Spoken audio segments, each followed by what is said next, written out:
২৬ September দক্ষিণ কেরানীগঞ্জের সুভাট্টা পূর্বপাড়ায় এক পরিত্যক্ত ডোবায় মিলেছে এক অজ্ঞাত লাশ। পানিতে ভাসমান দেহ, মুখে ঘাড়ে আঘাতের চিহ্ন। লাশের পরিচয় উদ্ঘাটনের নামে পিবিআই ঢাকা জেলা। শুরু হয় রহস্যভেদী তদন্ত। কে এই মানুষ, কেনই বা এই হত্যাকাণ্ড? পিবিআই এর ক্রাইম সিন টিম শনাক্ত করে নিহত ব্যক্তি জালাল শিকদারকে। পটুয়াখালীর গলাচিপার বাসিন্দা, পেশায় অটোরিকশা চালক, আর দুজনেই ছিল পূর্ব পরিচিত। একত্রে মিলে ছিনতাই করত, কিন্তু সেই ছিনতাইয়ের বলি হলো এক বন্ধুর হাতে অন্য বন্ধু। পরিবার মামলা করে অজ্ঞাত আসামিদের বিরুদ্ধে। থানা পুলিশের প্রাথমিক তদন্ত শেষে মামলাটি হাতে নেয় পিবিআই ঢাকা জেলা। তদন্তভার পান উপপরিদর্শক মানিক চন্দ্র সাহা। তত্ত্বাবধানে ছিলেন পুলিশ সুপার মোহাম্মদ কুদরত ই খোদা। তথ্য প্রযুক্তির সহায়তায় ১৫ দিনের মধ্যে পিবিআই গ্রেফতার করেন দুই আসামিকে, মোহাম্মদ শেখ নুরু ও মোহাম্মদ মোজাম্মেল মোল্লাকে। তদন্তে বেরিয়ে এসে ভয়াবহ সব তথ্য।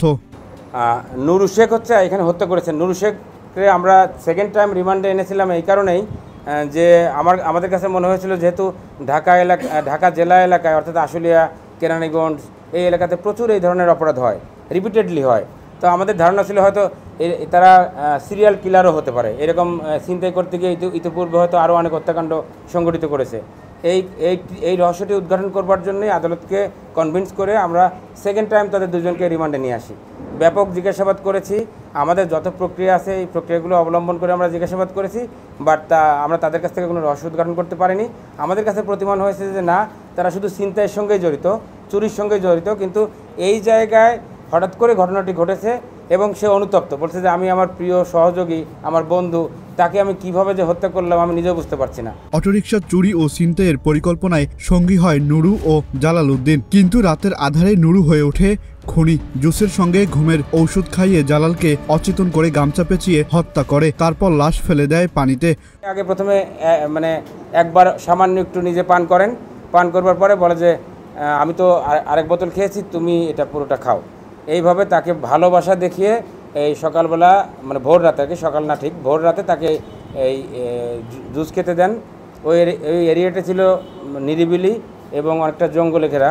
তো জুস খাওয়ার কিছুক্ষণের মধ্যেই উনি অজ্ঞান হয়ে যান, অচেতন হয়ে পড়েন। তারপরে উনি ওনার পরিকল্পনা মোতাবেক তার সঙ্গে গামছা ছিল, আমরা গামছাটি জব্দ করেছি, এই যে আপনারা দেখতে পাচ্ছেন। সেই গামছা দিয়ে তাকে গলা পেঁচিয়ে শ্বাসরোধ হত্যা করবার পরেও হত্যা নিশ্চিত করবার জন্য ওনার ভাষ্য অনুযায়ী প্রায় 10 মিনিট উনি চেপে ধরে রাখেন যেন পরবর্তীতে উনি বেঁচে না ওঠেন।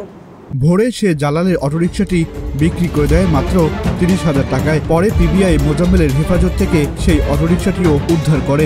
এখানে আমাদের মোজাম্মেল নামক আরেকজন অ্যাসোসিয়েট আছে। সেই মোজাম্মেল এই নুরু শেখ এবং আমাদের ভিকটিম যিনি জালাল উদ্দিন, এনারা দুজন মিলে যে সমস্ত অটোরিকশা চুরি করতেন বা ছিনতাই করতেন, এই রিক্সা, অটোরিকশা এইগুলি বিক্রি করতেন হচ্ছে জালাল উদ্দিনের কাছে, মোজাম্মেলের কাছে, দুঃখিত, মোজাম্মেলের কাছে বিক্রি করতেন। মোজাম্মেলের তথ্য যখন আমরা পেলাম তখন আমরা মোজাম্মেলের কাছ থেকে তথ্য উদ্ঘাটন অথবা অটোরিকশা উদ্ধার, এই কারণে মোজাম্মেলের কাছে গিয়ে দেখলাম যে আমাদের ভিকটিমের অটোরিকশা স্টিল তার গ্যারেজে বা তার দোকানে আছে। আদালতে উভয় আসামি ১৬৪ ধারায় স্বীকারোক্তিমূলক জবানবন্দি প্রদান করে। হত্যার রহস্য উন্মোচন হয় সম্পূর্ণভাবে। Ahsan Sakib, news flash, Dhaka.